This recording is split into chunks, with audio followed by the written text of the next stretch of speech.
Hey fam, Live to Eat back with you once again. I'm your host Vernon, and I teach you stuff about what you eat. Today what we're gonna do is keto and gluten-free crab cakes, baby. Oh yeah. And what you're gonna notice here in the next couple episodes of Live to Eat, I'm gonna be using parts of my kitchen equipment that I'm kind of forced to because I had a fire. My stove and oven actually caught on fire. It was about 5 o'clock in the morning on Father's Day. Awoken to a house full of smoke.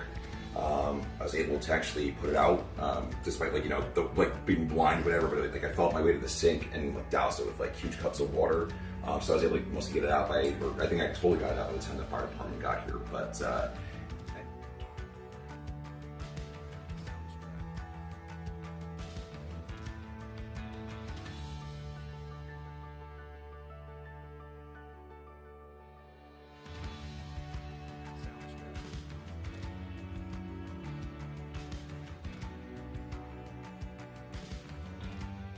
anyway, the whole place is a disaster, so I'm going to be kicked out of here for several weeks while projects occur. A whole lot of paint and getting the fire smell out. And from this experience, I can safely say I may never eat smoke-flavored anything again. I don't know, yeah. Anyway, so with the crab cakes, the first thing we're going to do, I have two cage-free, beautiful eggs here. Get those nice and whisked up. This actually is pretty easy. The mise en place takes the longest, right? So I have 12 ounces here of crab.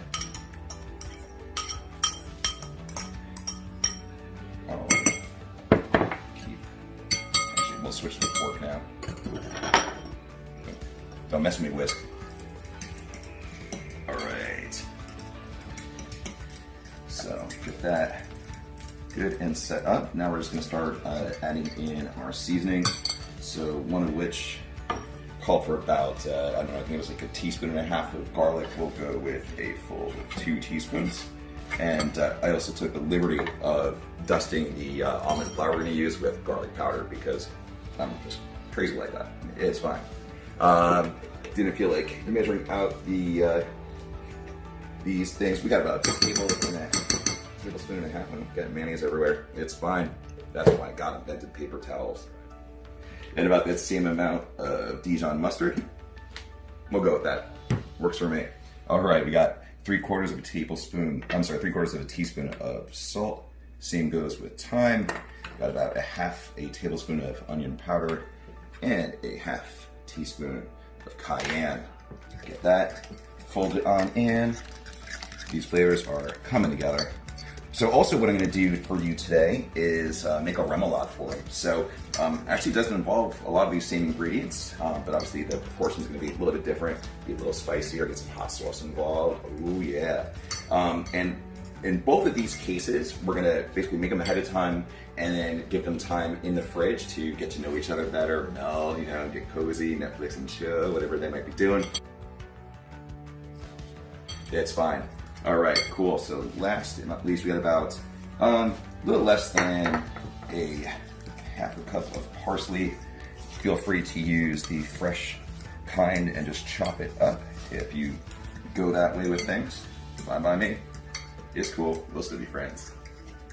All right, and then last but not least is our garlic powder and almond flour. It is about 3/4 of a cup of almond flour to that. So this is starting to look beautiful.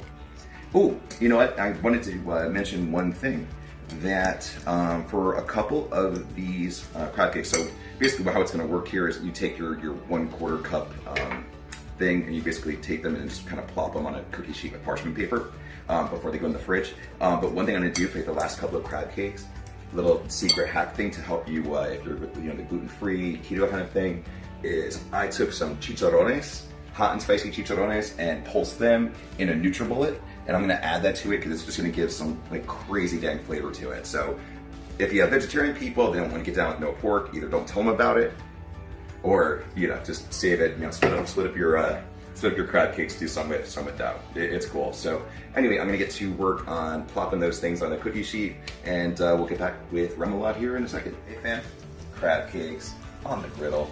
Already have 4 of them that were good to go with the browning on side number 1.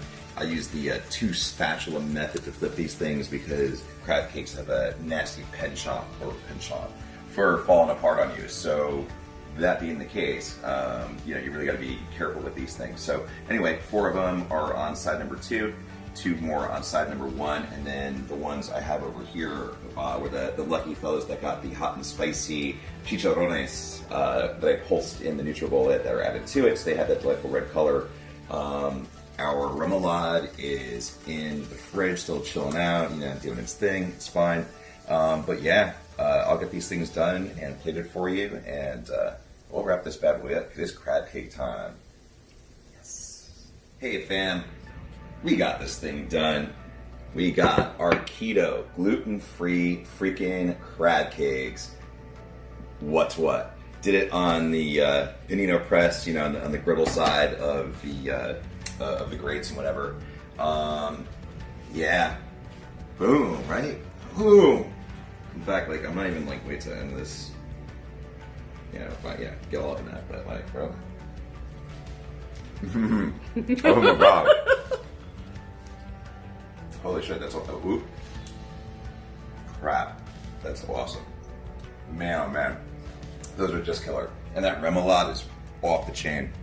Oh, by the way, like I said, use 2 spatulas to flip your crab cakes so they do very easily fall apart.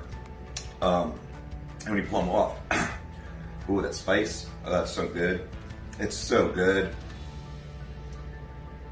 Oh my god, I'm losing my train of thought. Right? So, yeah, when you pull your crab cakes off, put them on a paper towel lined plate, you know, just get some of that extra, like, you know, grease off of it, because no one needs all that.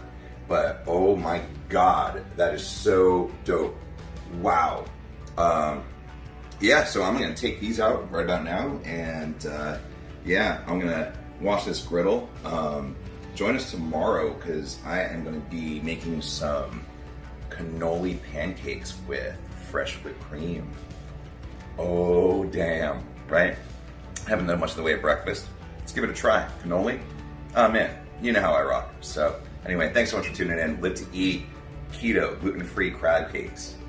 Oh yeah. See you soon. Thanks so much. Peace and love.